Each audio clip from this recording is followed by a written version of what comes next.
Hello, and welcome to another episode of What Would Helen Say? In this week's episode, Emotionally Wounded, my client gives us an update in regards to reconnecting with that old friend.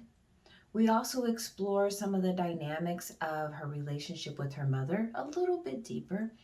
And the biggest part of this episode is us talking about the suicidal threat and concerns of a younger family member. I'd really like to impress upon anyone out there who is currently suffering with any type of suicidal ideation, or if you know of someone who is, please reach out to the nearest crisis center. There are various different suicide hotlines available. I've added a few resources at the bottom of the page for you to click on that you can use for yourself or anyone else. Suicide is a huge concern in the mental health community, and I want to make sure that anyone out there who thinks there is no hope, that there's nothing that they can do, there is. Just hold on a little bit longer, reach out a little bit further. And if no one else cares, I do. So, how has the last week been? It has been so crazy. Oh, Literally, yeah. Like a up and down kind of thing. Well, for what? I have a cold and so does the kids. But oh, so remember the friend that I told you about? We ended up seeing each other in person. okay, I took the kids to do a Easter shoot and she met us there at the mall. all right. Um yeah, so I told you she's her godmother, whatever, the oldest one, and they literally like it's like they never missed a beat. We did like talk about it a lot, and he basically came to an even like deeper understanding of what happened. She definitely cried a lot because she said she regret stepping away the way that she did, and she felt like she missed out on so much. The last time she saw her goddaughter, she wasn't talking really yet. She was like still in pull up, so it's like a lot has changed like since then.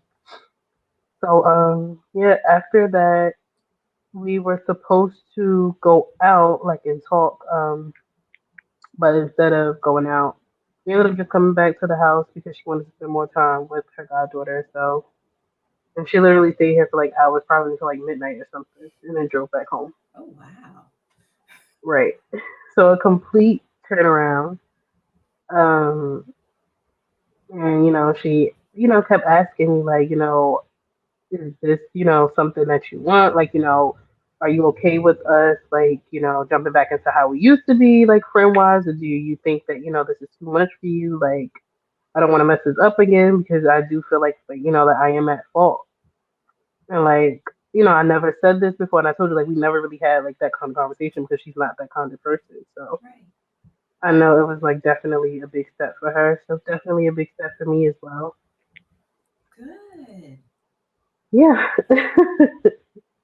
So I'm like, yeah, just finally. But for the most part, everyone that I told was like so excited about it because they like just happened out of nowhere, basically. And it's like it's been way too long. So that was exciting. Good. Um, then I believe we talked about how like there was like a situation going on in the family, and like my mom was like trying to overshadow everything. Right. So sadly, that person did not make it. She ended up passing. Oh, my Yeah. So condolences. thank you. So even that, I don't think that it's fully registered in my mind yet. Um, but even with that, my mom is still being my mom. Mm. I'm like, oh, I'm so tired. Everybody keep asking me, did I eat and did I do this? And everybody keep calling my phone, and I'm just like, where's her daughter? Where's her granddaughter? Like, Are you concerned about them at all? Right. Because her daughter, which is my cousin, she basically within the last 2 weeks, her grandmother passed last week, and now her mom this week. So her mind is like all over the place.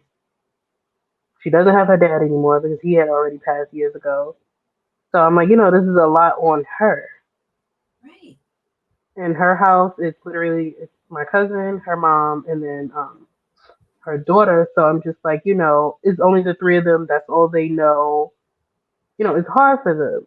So her mom is an only child. My cousin is the only child, and now her daughter is also like an only child type of thing. So, she just also had a health scare herself, where she just found out that she has autoimmune disease as well. So it's a lot going through her mind right now. So I'm like, that's my concern is her. Right. As it should be. Exactly. Like I don't care that you didn't eat today. Like you should know to eat. But she's like, oh, I just feel like everybody is leaving me. I'm just losing my cousins, and I'm like, I get it, but your loss is my loss as well. Like we've all lost the same people, Right. so it's just like I don't know if y'all relationship was a little bit deeper, so you feel like you I don't know deserve more condolences. But I don't know. It's just weird to me. Like I don't know, but it Okay. still circles back to making everything about her again. Okay. So again, with your mom, the only thing you can do is set limits that work for you. Yeah, yeah, So if you don't want to hear it, you absolutely can set that limit and say, "Oh, look, gotta go." yep. I did that today. I was just like, yeah, because the girls are sick. So I'm like, yeah, I'm gonna give them medicine and put them to sleep. I'll call you back. I'm like, I'll call you back in like 3 hours. And she's like, no, I'll call you back in 5 minutes. You better answer. I just didn't answer. Good for you. Like, I just told you.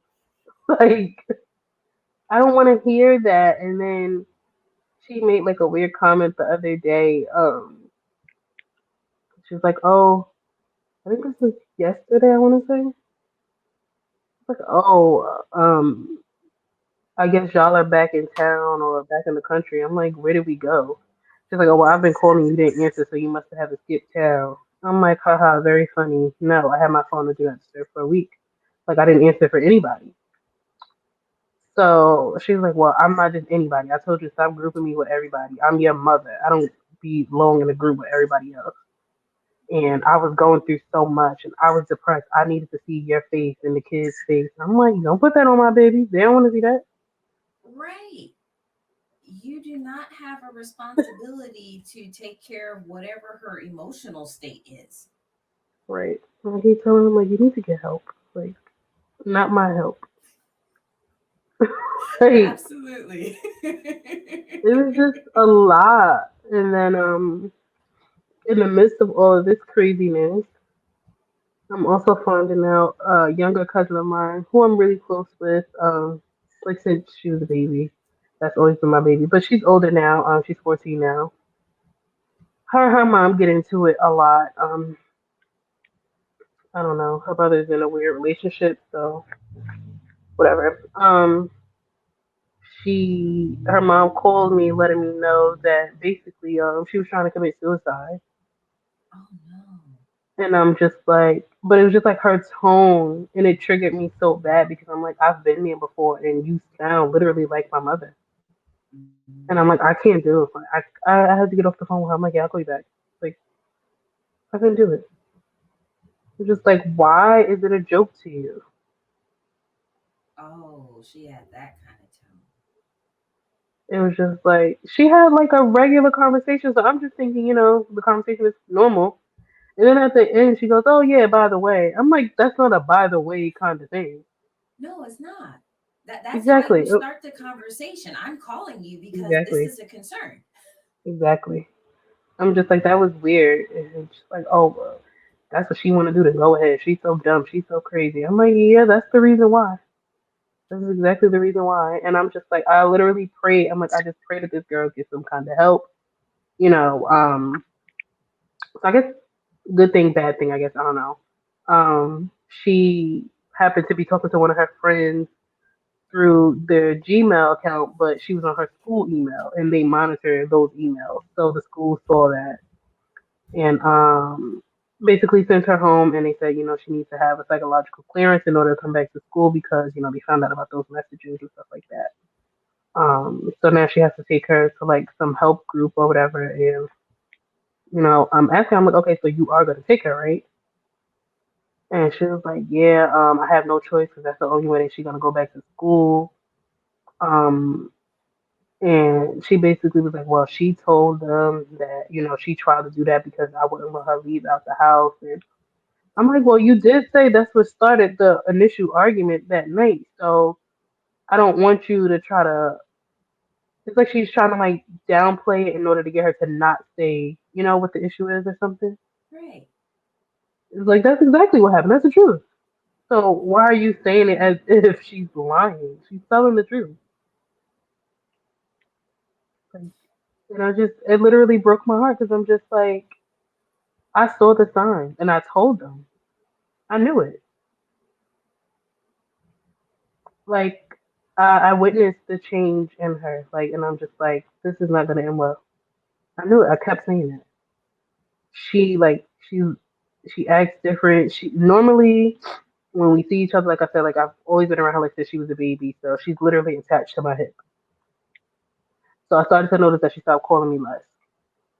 She would stop texting me a lot, and then when she come around, she's very quiet. She's not her normal like loud, bubbly, fun.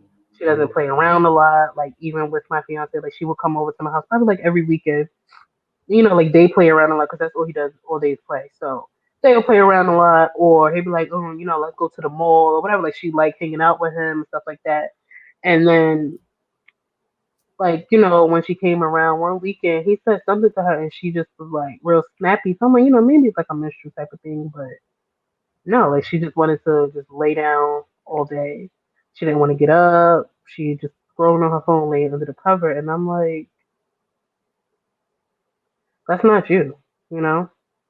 Like staying in the house and just she didn't want to be around people, and she's normally the type that wants to be around all her family.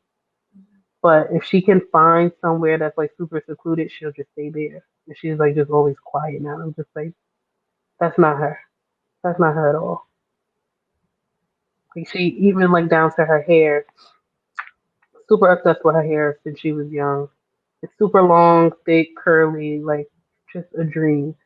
And now she's like done bleached it all out, is breaking off, it's super short. And Mm. like that was like her thing. Like her hair was her thing. Oh no. So I'm like, that was another sign. And I'm telling them like, throughout the pandemic, them being home, I said that's a problem. And she puts a lot of responsibility on her, which I don't think is fair. So I'm like, you've already lost one child. My other little cousin passed away in her sleep due to a seizure. She was epileptic. Mm. So it's like, you already lost one child and you're slowly losing another. So for me, I know like as a mom, if I already lost one, I think I would probably be like suffocating, like almost like over loving my other one. Like, you know what I mean? And it's weird. Uh, it's not 100% weird from what I've seen in clients. So let me Yeah. explain this. Sometimes when people lose someone who's very significant and important to them, they tend to withdraw from all other relationships because they don't want to endure that pain again. Mhm. So it's like this feeling that if they withdraw on their terms, then they think it won't hurt as much should something Right. happen and they lose that person because they've already detached from them. Right. But the reality is they feel worse. They don't Right. feel, like the loss is any easier to cope with because they withdrew. Now they have all these regrets that Right. they lost that time, they lost those opportunities rather than Mhm. being able to make positive memories. Right. Yeah. Um. She like she's told her mom a couple times. 'Cause, I would tell her like just talk to your mom and see because I do feel like losing a kid, it had to be like, super traumatic on her. Like, I understand. So I'm like, yeah, both need to have like a conversation, and just talk about it or whatever. And a lot of the times, I always tell her like she's super mature for her age. Like her mindset is so crazy. And she'll tell her like, why do you keep calling around to the family telling them like I don't want nobody in my business? Like this is the conversation that me and you need to have like between us. Like, and she told her what the issue is. Like I feel like you put your man before me. I feel like you put he has a younger brother. Like you put him before me. It's always their word against mine. So I'm always by myself. That's why I retreat back to my room to be by myself, kind of thing. Like I don't have my backbone because my sister was my backbone, and they were literally like super attached and to the point where they even had like the same morning routine. We're gonna call her Z. Z would wake up first and go and get tea out of the bed. And she went that morning to get her, normal school night, school day to get out of bed, and she wasn't moving, and it was just like, so I'm like, that had to be crazy on her. Yes. Exactly. So when this happened, I want to say she was probably like, I want to say like a 8 or 9 or something like that. So it's like, What? right. Yeah, so it's like you know she's still freaked out about that. So she tries to talk to her mom, and her mother's last comment to me before it got to this, because this is my last time speaking to her before the other day. She was like, I told her I don't gotta talk to you. I ain't with that white people ish, and I'm like, what? Mm. I said talking to her make you white? Like Caring I said, about your child's emotional health, mhm, that's a racial thing now? Like, mhm, mhm. I said, oh, okay, I'll call you back. oh my gosh. And I'm like, you wonder why? You wonder why? So she wants to be outside with her friends, and because she don't feel safe in that house. So she feels like, her friend's house or whatever is like her safety net. So that's where she wants to be. So the moment you take that away from her, like yes, it's gonna be some type of, I don't know the word I'm looking for, but I don't know. They're just crazy. But yeah, like I said, this week has been very, very trying and very, very crazy. It's like as soon as you get like an up, there's a down. Yeah, I can definitely hear that. And these are like some serious downs. Like, Right. It's like I'll just be all happy, and then it'd be like, oh yeah, well, and I'm like, what the hell? And it's like, still, everyone calls me. Why? Like why? so, okay, we'll start there and we'll work our way through everything. With people calling you, I think it's great that you've been able to set that limit of putting your phone on do not disturb. I would like to see you take it to the next step, which is owning your need for time and being Right. able to say, look, you're not the only person who feels some type of way right now. I have my own feelings to sort through. So I'm going to need you to go over there. Mm-hmm. So that's the next step in this. Like you've been trying to create some space however you can. So Yeah. the next step is being able to own you need this space. And Mm-hmm. you may specifically need it from them. Right. Right. So I say that because if you don't make them aware of their impact on you, they're going to assume whatever works for them, which is, Right. oh, somebody else must be irritating her. Somebody else must have did this. Mm-hmm. Surely it's not me. Mm-hmm. I've heard those exact words from people. That's just crazy. Yes. And I remember a couple of weeks ago, there was someone in the bridal party who made that statement to you. Surely that Mhm. wasn't about me. Mhm. So you're making that step of saying, no, I need space from this conversation or you or whatever it is so that you can start to bring their awareness up and they Mhm. can start realizing, okay, I am part of the problem. Right. So you don't have to have a full conversation about here's the list of reasons why. No, I don't even advocate for people to give a list of reasons why. You Okay. you have every right to set whatever limits you want to. You don't owe anyone an explanation for why. That's my problem. I feel like I was like once you do something and I finally get to that point now I have to explain every little thing one by one. And that's when it gets more annoying. But then at the same time, it's like a little anxiety kicks in because I'm like, how do I even sit here and list out all of these things? Whereas like you really like you playing with me. So the biggest reason why I don't advocate for giving people justifications for whatever limits you set is the moment you do that, you've now invited them to judge if the reasons are good enough or not. Mm, okay, right. And that drags on the conversation Mhm. because now they want to offer solutions to these reasons. Well, you could just Right. do this. Well, why don't you just do that? And da da da da. And you could still do what I want you to do if you rearrange everything else in your life. Right. So, no need for justifications, but just making people aware this behavior is what's creating a problem for me. Mhm. Okay. So, Yeah. that was the easy part. Now, let's get deeper.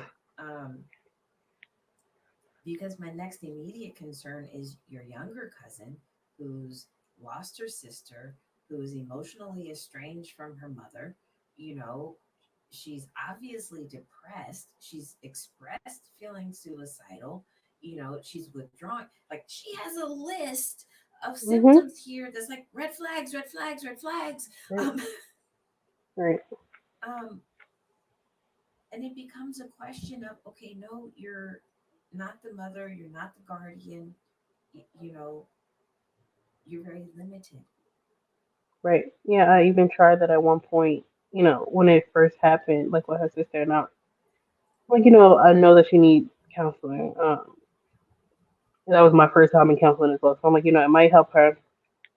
And I reached out to a few, because like I said, like I went to school for psych, so I reached out to my professor first, and see if she had any recommendations. And of course, like all of them that I reached out to, they're like, well, you can't bring her for her first initial appointment because that's the guardian, the parent. They have to fill out all the paperwork. If you and the parent can come to an agreement that you can come to every appointment after, then yeah. But for the initial one, like, there's nothing that you can do, kind of thing, except for wait for her parent to accept that she needs the help. And I'm just like, okay, so I would tell her, and she's just like, well, she don't need that. Like, she fine. So I'm like, okay. Okay, there's another caveat in here. Mhm. So she's 14, Yeah. and I'm very, very certain that in the state of New Jersey, a 14-year-old can consent for mental health treatment. Mhm. I'm fairly certain. Okay. So she would just need to find a provider who is also aware that the age Right. of consent for mental health services is 14 and is willing to go ahead and work with her, provided if she has her insurance information, things of that nature. Um, Okay.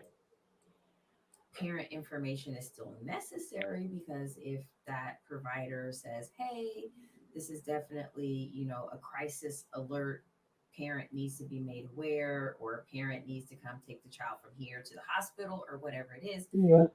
the parent needs to be made aware. And as much as the mother's willing to be involved, she should be involved. Again, if that's in the best interest of the child. Hmm. But she should be able to access services even if her mother is dragging her feet on it. Yeah. Okay. I was gonna call her tonight to see, because if I'm not mistaken, she had to go to like one of the crisis centers today. Because like I said, like the school got wind of their message, like between her and her friend, so they sent her home. Um, so I guess that's the only way that she can come back to school. So I'm gonna hope that her mother took her today. I don't know, but I will try to find out.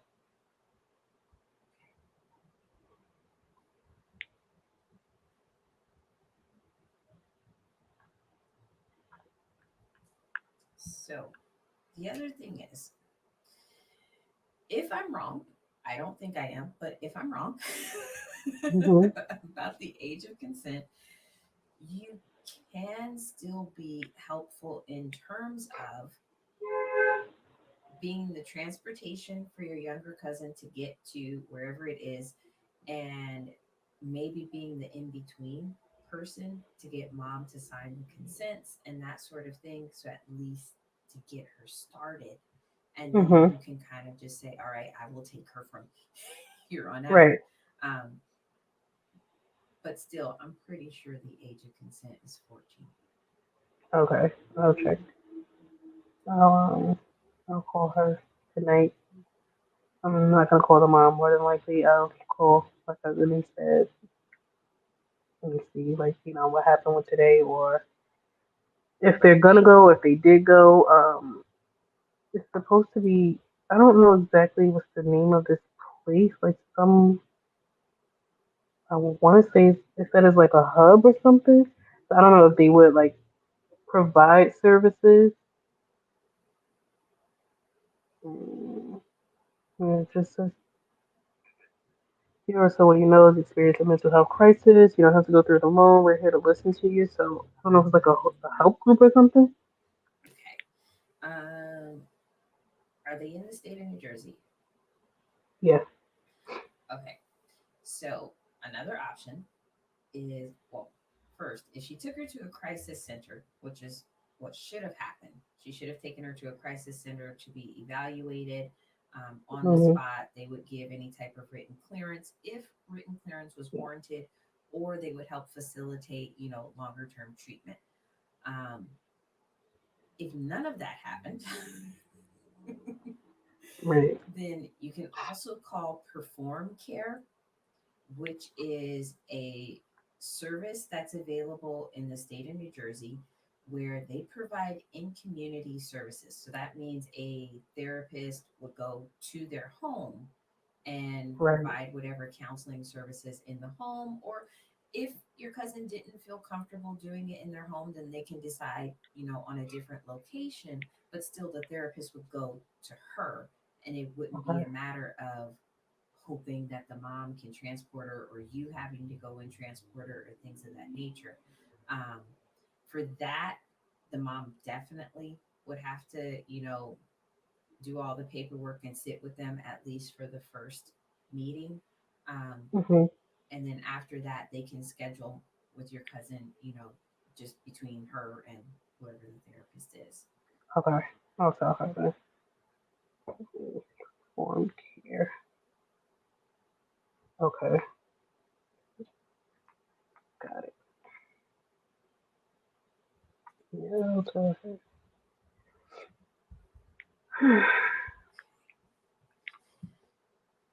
Okay. So it's a little bit of resources, with what you can actually do, but then Hmm. let's talk about, well, what's happening with you emotionally to be in this position. It's a lot of anger for sure. Um, because like I said, like I've been there, and I feel that a lot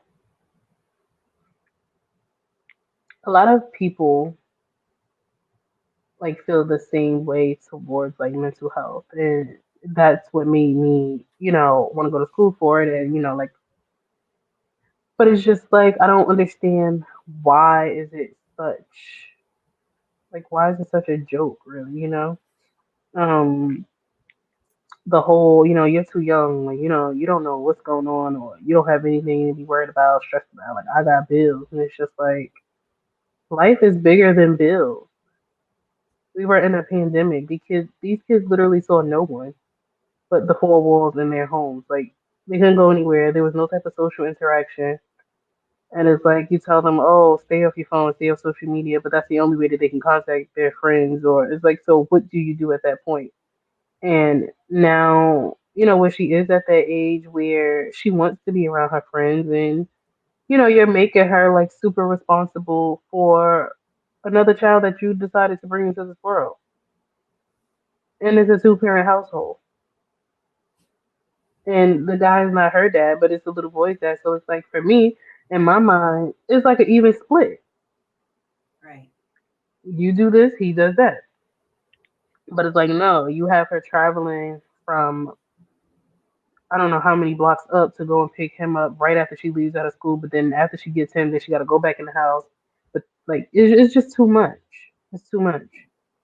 And I feel that a lot of our family, like, they know this, and like, even the older ones and her sisters and everything, they know this, but everybody's like, they don't want to step in and say too much to, I guess they don't want to make the situation worse. And it's like, I get it, but I don't.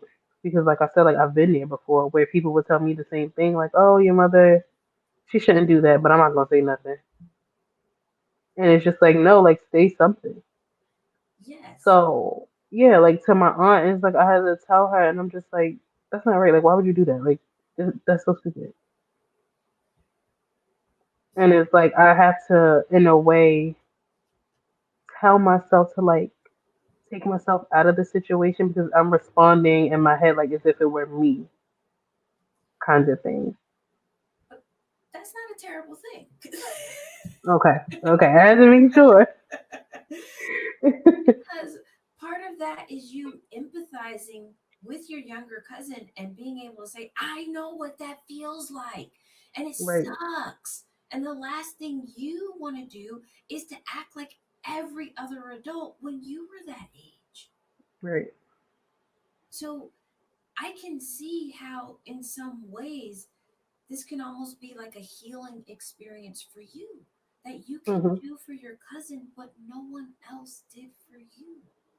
Right. Yeah. Like, even when it happened, I was like scared because I'm like, oh my god, like, I felt it coming, but it's like I feel like you can never really prepare yourself for it at the same time. Like, it just, like, it really hit me, and I'm just like, oh my gosh, like, I didn't know what to say to her, but I'm like, I have to say something. So I think my first message to her was like, whenever you ready to talk or whatever, just, like, call me, like, text me. I don't want to bombard you with so many calls because, like I said, like, her mother had already told so many people at this point. So everybody's just like calling her, and I'm just like, she don't want to talk to y'all. I know she don't want to talk to y'all, but she don't talk to those people on a regular anyway. She talks to y'all in like a family setting, but not in a sense where it's like an everyday kind of thing. So I had, even at that point, even when I said it to her, I'm like, whenever you want to talk, just let me know. But I still never told her exactly what I was referring to. So then when I had text her again the next day, and I'm like, are you okay? Like, what happened? And she's like, nothing. It's like I feel like she felt like a little embarrassed. And I'm like, there's no embarrassment here. Like, I don't care about that. You don't have to be embarrassed, like, to tell me anything. Like, I don't care. Like, it's okay. I'm pretty sure she's embarrassed that her mother's like telling everybody. But like I said, that's exactly how I felt as always. My mother does the same exact thing still to this very day. So it makes you wary on what exactly to share, and it's like almost, well, while I'm listening to you and you're telling me to have these conversations with my mother and stuff like that, but it's just like when I do tell her, she is telling the whole entire world. Right, right. So I'm like, I don't really know what else to really do that wouldn't be like overstepping in a way. So I think it's important for you to relate to her that you understand. You know, Hmm. being able to say, I'm not saying I understand. I'm telling you, been there, done that. Right. She needs some sense of support, validation, and hope. She needs some idea that this is survivable, that this isn't the rest of her life. Yeah, it Hmm. sucks right now, but Right. and having to learn survival mode, because I'm willing to bet when you were that age and you were dealing with everything that you were dealing with, at some point in time, you just got into survival mode and you were just like, put my blinders on and I'm just going straight forward and I'm getting through today and that's all I'm gonna focus on. This is it. Yep. You know? Yep. And she's gonna need skills like that. She's gonna Hmm. need to know that it's okay to get into survival mode so that she can make it to 18. Right. And what I tell my adolescent clients all the time is, even though 18 feels like a lifetime away, Hmm. you have so much more life after 18. Right. And once you turn 18, I get it. You're not 100% financially independent, but you have a legal right to make your own decisions. Hmm. And even if that decision is to live somewhere else, to get into treatment full time or whatever it is you want to do, you now have the right to do that without needing somebody else's assistance. Right. So she needs that encouragement and she needs to feel like she's not alone.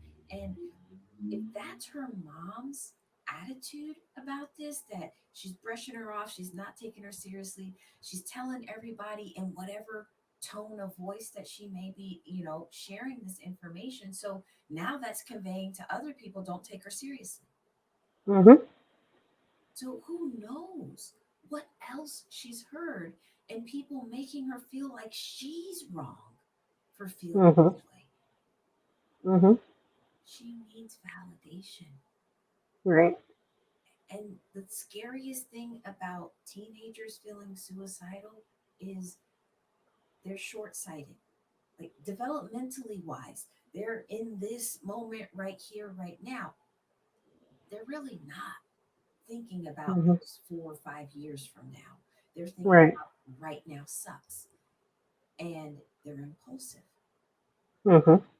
And teenagers are more likely to do something, to follow through with suicidal ideation rather than waiting 10 minutes, because oftentimes that's about the average time it takes for somebody to get out of that mental space. Right. Only 10 minutes. But they're more likely to act in those 10 minutes than they are to reach out to someone and to wait it out and to use some other type of coping skill. Hmm. So that's what makes this really, really dangerous and concerning. Exactly.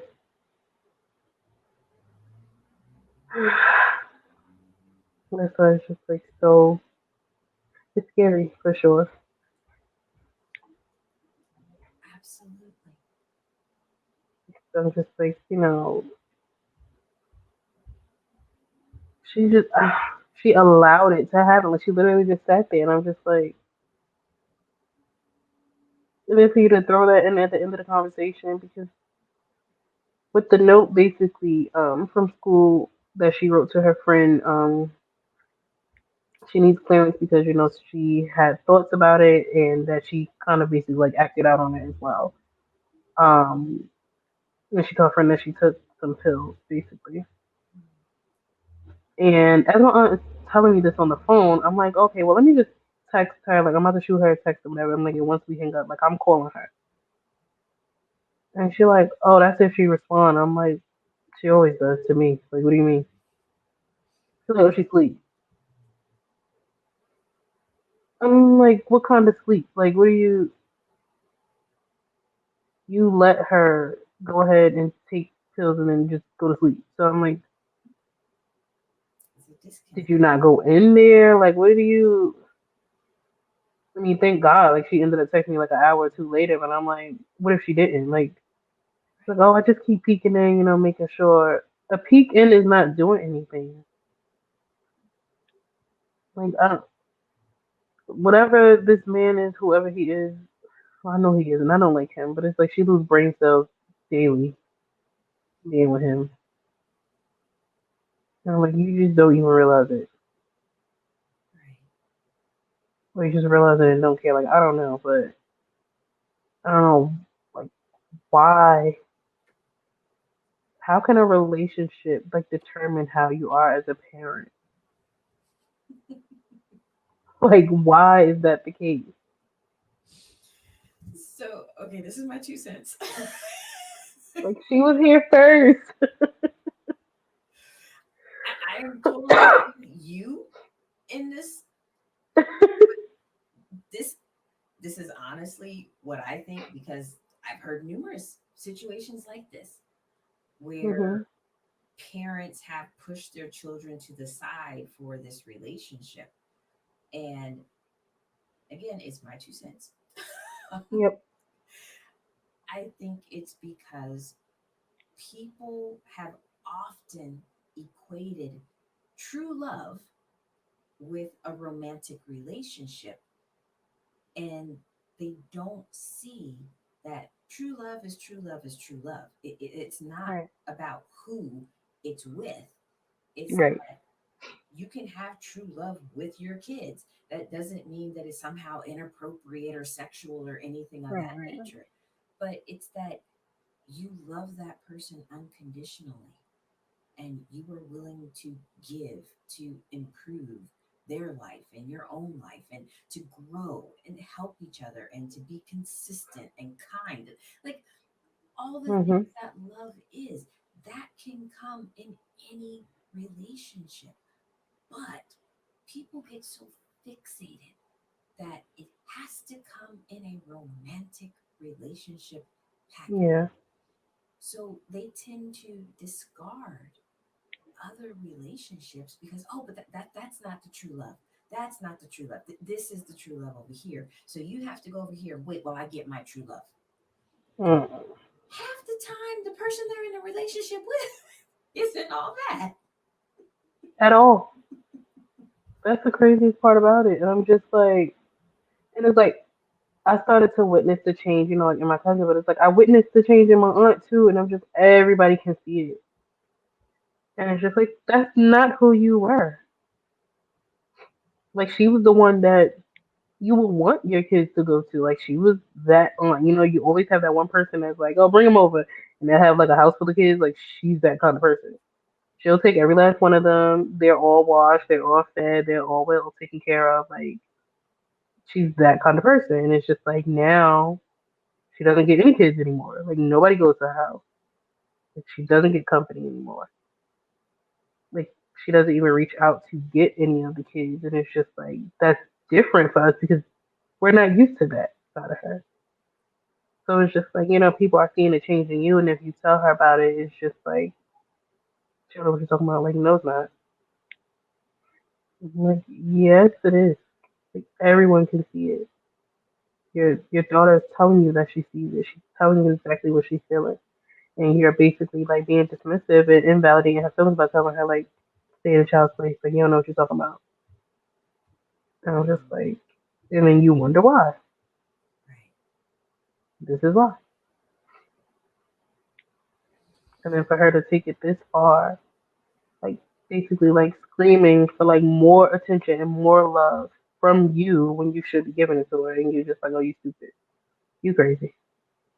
Like that just made it even worse. Right. Right. It increases the chances that your cousin's going to accept love from whatever source it comes from. Exactly. That's why I try to explain that. And I think she kind of she kind of thinks that in a way, and I feel That's why she tries to keep her home, like away from her friends, because she thinks that the friends are out here just doing all this crazy, weird, wild stuff. And I'm just like, that's not always the case. Like, they always say like, oh, well, you baby her. You always try to see like the good in her.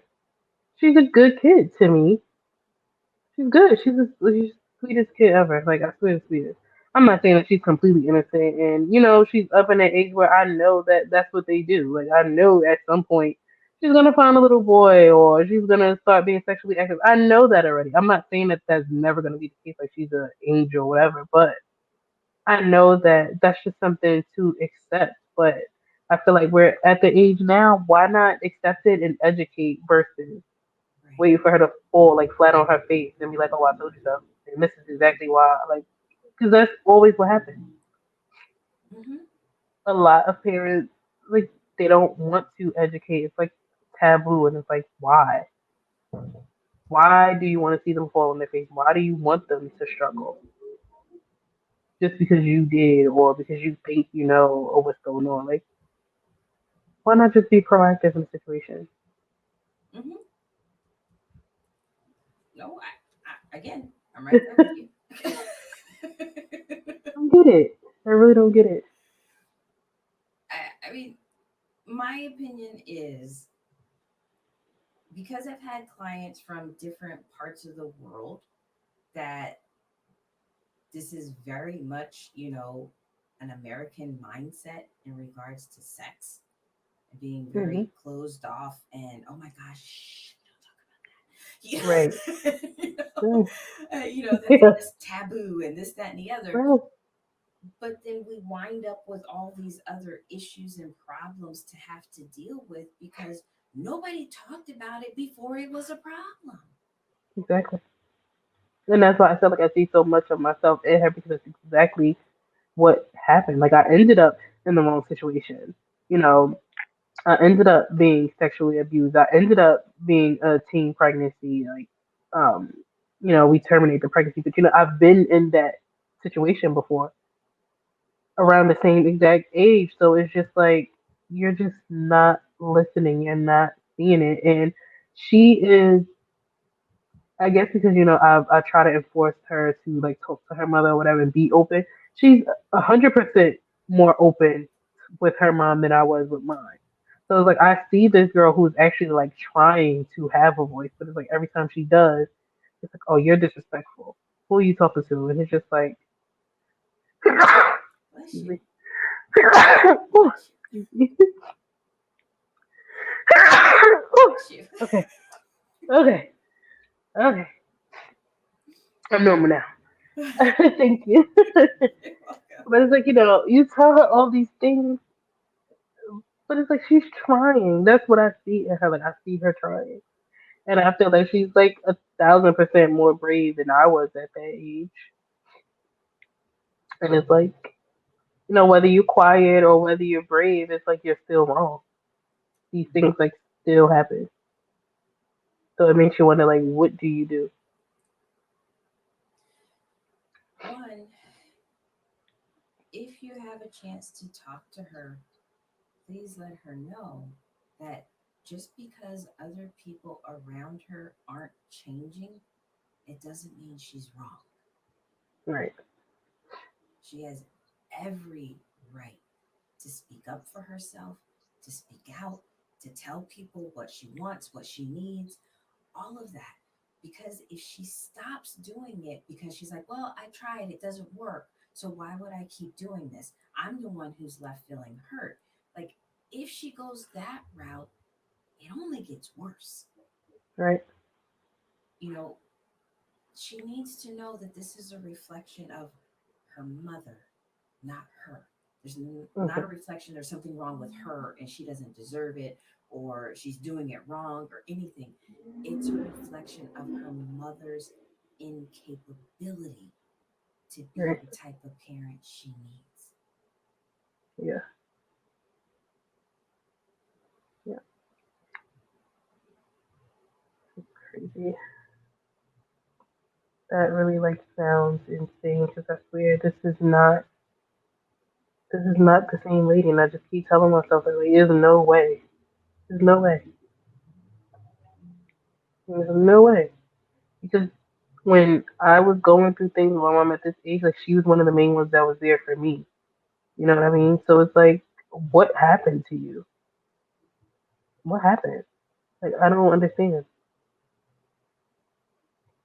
Like she was like that listening ear, or let's get up and let's go to this place. Let's do this. Let's do like and it's just like for you to just change completely into the same exact person almost that you despise so much at that time. It's like why? I don't know. The thing that comes back to me is the loss of her child. Yeah, Maybe she just closed off different parts of herself, and that's where she's stuck at right now. right. I try to be more understanding with that, but then it goes back to me just being angry all over again. So I understand, but there's a difference between understanding and excusing bad behavior. right, yeah, Like, I can understand. I'm not going to tell you it's right, but I can understand. right, yeah.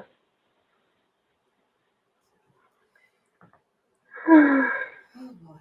Okay. Right. So, our time for tonight, we didn't even get to the other part. I told you this week has been crazy and trying week. So, even though you and the kids are sick, still take some time for self care because, Yep. again, this has been a very emotionally wounding week. There we go. That's the word. Yep. So, Yeah. you need time to take care of you. Show you kindness and compassion and to help put those emotional band aids on and help you get better so that you can endure what comes next. Right. What comes next? Yeah. All right. Thanks again, as always. You're very, very welcome. Okay. See you next time. All right. Take care. All right. Bye. Bye bye. I'm Helen B. Hicks, and thank you for tuning in to another episode of What Would Helen Say? I hope you come back next week as we continue to explore grief and how it has shown up in my client's life and what it means to her to have to go through the grieving process and grieve loved ones. Once again, if you like the work that I'm doing and you would like to support me, or if you're interested in gaining premium access and detailed notes of how you can apply these skills, not only mentioned in the session, but sometimes things that aren't mentioned in the session, then please click on the link below for more information of how you can apply these things to your life. Thank you.